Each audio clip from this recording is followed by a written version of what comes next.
that song I play all the time, government conspiracy, UFOs and all that stuff. I tell you, I get a lot of messages from people that just love it as much as I do. It just sticks in your brain. Anyway, we'll be back in 2 minutes. You're listening to Night Dreams Talk Radio.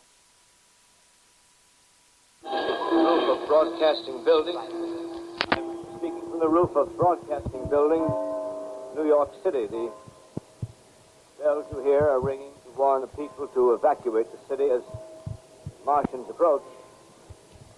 Estimated in the last 2 hours, 3 million people have moved out along the roads to the north.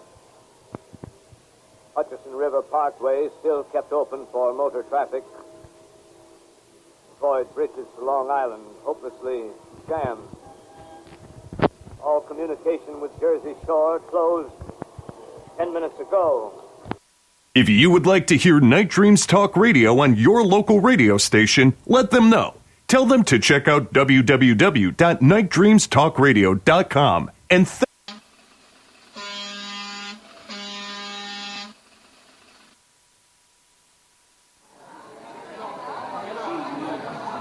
what we are asking for from the government is full disclosure. We know what we're seeing, and there are so many of us. We're not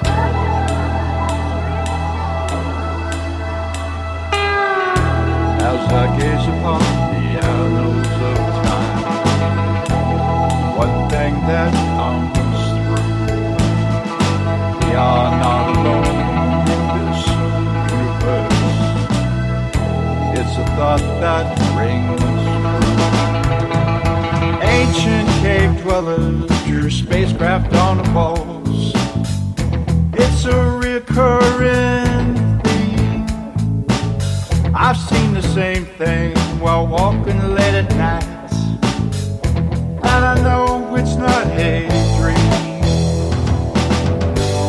From Maelstrom to Manat, Boston to LA, there are people. Coming to you from some far point station, like a cosmic tumbleweed, both north and south of the Pleiades. Here's your host, Gary Anderson.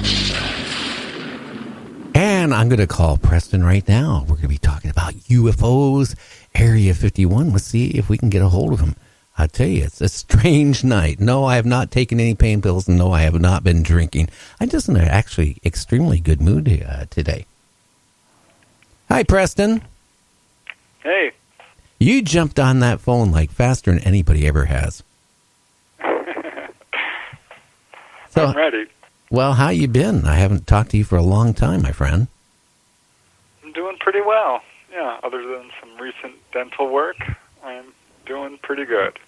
Okay. Well, dental work is not the most fun thing to go through. I can honestly tell you that. Right? Well, yeah. You want to tell people a little bit about you and your 2 latest books that you have out? Yeah, my most recent book is Schoolyard UFO Encounters, 100 True Accounts. You may have heard of the Rua, Zimbabwe case, where a UFO landed and ETs came out. That's just one of many, many cases like that. So I'm very excited about that book. Another book I recently released is The Healing Power of UFOs, 300 True Accounts, which kind of follows up my earlier work on that subject. And I can tell you with confidence that one of the Gray's agendas, and really all the ETs, is the healing of humanity. They've got lots of agendas, but boy, 300 cases, it's undeniable. Interesting. Now, we have you on here tonight talk about Area 51, but, we can also talk about Area 51. We can talk about, any direction you want to go, as long as it's UFOs and not dental work. Right, yeah. I do know quite a bit about Area 51, actually. I wrote a book, UFOs over Nevada, and so looked quite a bit into it. And, wow, it's a big story. It's definitely, I think, one of the top 10 UFO stories going out on here in the United States, right up there with, Roswell and the Hudson Valley Way, perhaps, or Phoenix Lights. But this is a huge, huge, complex story that it's just got layers and layers of it. Well, do you mind if we talk about those layers and layers? I was mentioning the other day, originally, Area 51 started out, in 1954, then into 55 with the CIA testing the spy plane. But then, it kind of evolved from there.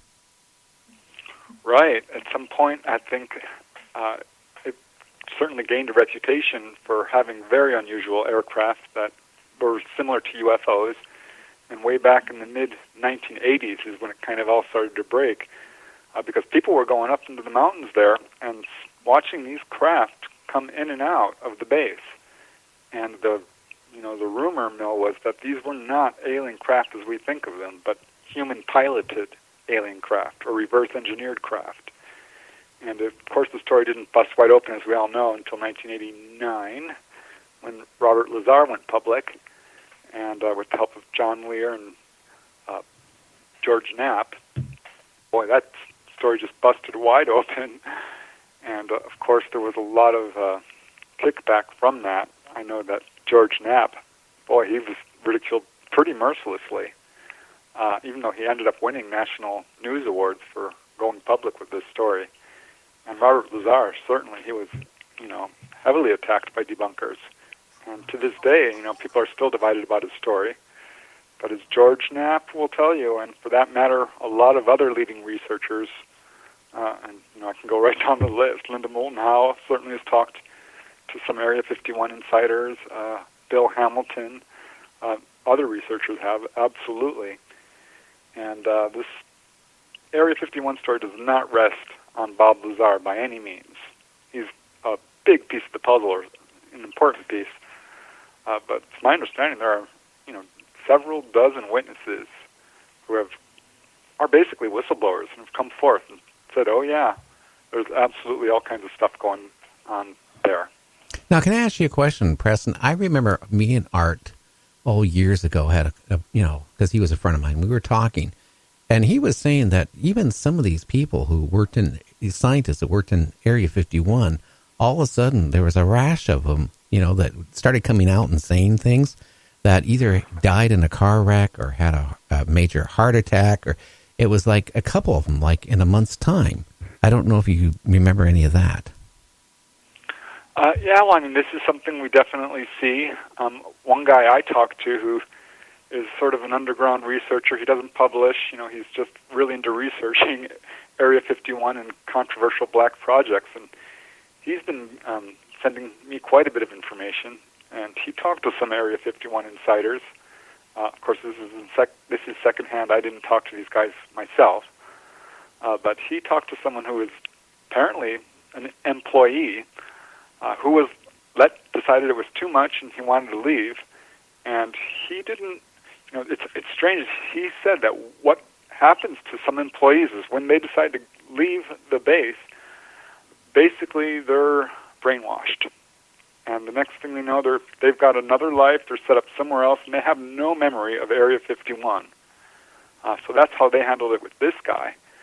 And following a car accident, he started to remember this stuff, working there, and all this stuff eventually came flooding back in. And so he had some first-hand information that I hadn't heard, in the other accounts. There's all kinds of speculation about how big is this base, how many levels does it go down. And according to this guy, there is basically an underground city there with a population of about 10,000 people. And a lot of them are, in fact, ETs. And it's not just grays or reptoids or what have you, but a number of different races, 50, 70. Most of the stories I've heard describe the base as going down to about 4 levels, 5 levels, 7 levels. This guy says, no, there are 15 levels.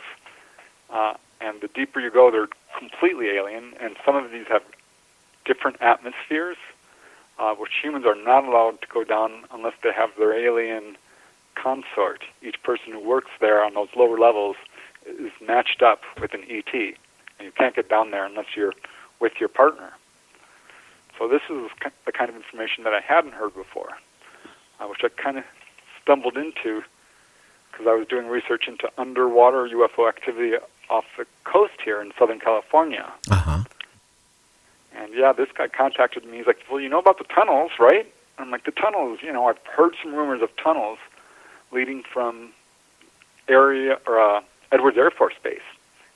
And basically confirmed that and said, not only are there tunnels, they're underwater, they go from Edwards Air Force Base all the way to the Santa Catalina Channel and are huge, big enough for submarines to go back and forth, but also leads to Area 51.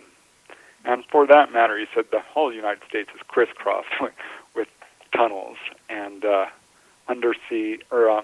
underground cities, so to speak. You know what, Preston? That just reminds me, back a few years ago, people were, claiming, they would hear like explosions or a noise like digging underground and weird sounds. And that was all across the country. So maybe that's when they were making their tunnels and stuff, or doing what they were doing, connecting everything. Yeah, the Taos hum. I know about it very well. I researched that when I did UFOs over New Mexico, and it's definitely a thing. And it got noticed in Taos. And actually, I looked into it, and it's definitely across the United States and the world. So that's one of the main theories, really, is that it's underground government work. And we haven't gotten confirmation of that. As far as I know, no one has ever been able to, get absolute evidence that is in fact what's going on here.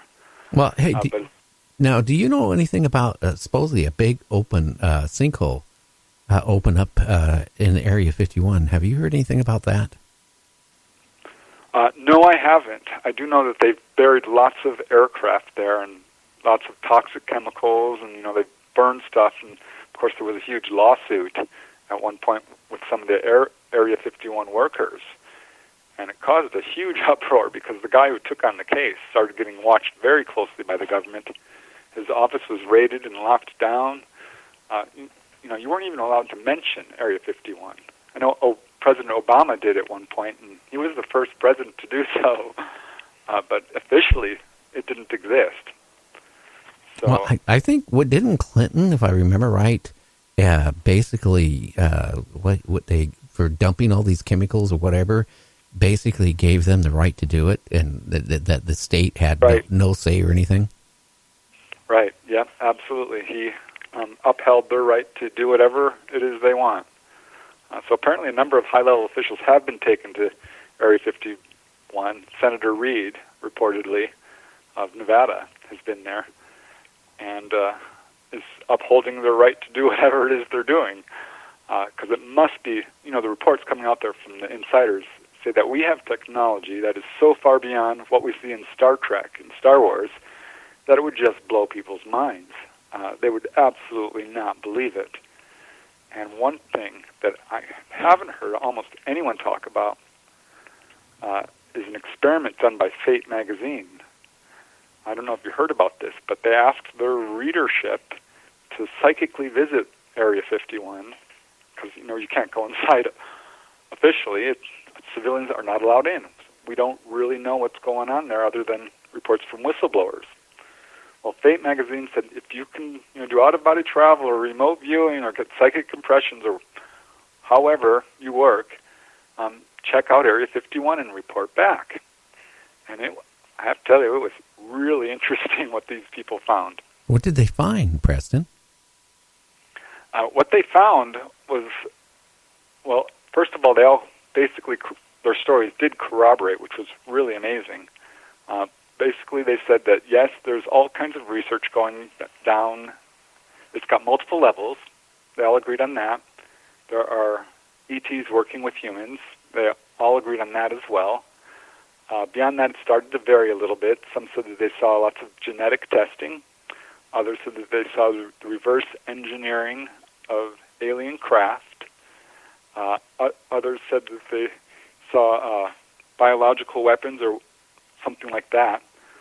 What I found most interesting about all these reports, because basically what they said is corroborating what the whistleblowers have said. But 4 of the respondents said something I've never heard before, and kind of really fit in with the research I was doing.